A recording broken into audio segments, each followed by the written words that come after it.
Shalom jemaat yang dikasihi Tuhan, damai sejahtera Allah penuhi hati kita semua. Mati dan bangkit bersama Yesus. Firman Tuhan hari ini diambil dari Roma 6 ayat 5, demikian firman Tuhan. Sebab jika kita telah menjadi satu dengan apa yang sama dengan kematiannya, kita juga akan menjadi satu dengan apa yang sama dengan kebangkitannya.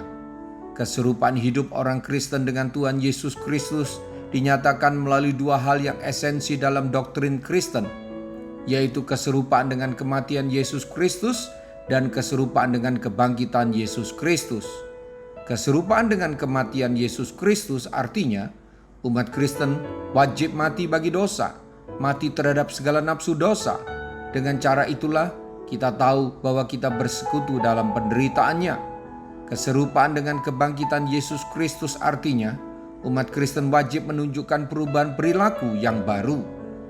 Kematian dan kebangkitan Yesus menggambarkan sebuah proses yang orang Kristen harus alami, yaitu dari kebiasaan berbuat dosa berubah menjadi kebiasaan berbuat yang benar dan kudus. Yesus sudah menderita dan mati bagi umat manusia. Yesus juga sudah menang atas maut. Ia bangkit. Bapak, Ibu, Saudara-saudari, kemarin hari Jumat Agung, kita sudah merenungkan kematian Yesus karena berkorban bagi kita. Sebagai realitanya, kita sekarang harus benar-benar mati dari segala pikiran dan keinginan-keinginan yang berdosa. Itulah makna mati bersama Yesus Kristus. Besok, kita akan merayakan kebangkitan Yesus Kristus yang membuktikan Dialah Allah, Dialah yang telah menang atas maut dan kuasa dosa serta kuasa iblis. Sebagai realitanya, kita sekarang harus benar-benar bangkit, atau lebih tepat harus hidup sebagai umat Kristen yang menunjukkan karakter, perilaku, dan cara hidup yang baru. Itulah makna bangkit bersama Yesus. Jangan kita mendukakan hati Tuhan Yesus dan menyalibkan kedua kalinya. Mari tinggalkan perangai lama kita dan mulailah hidup dengan perangai baru.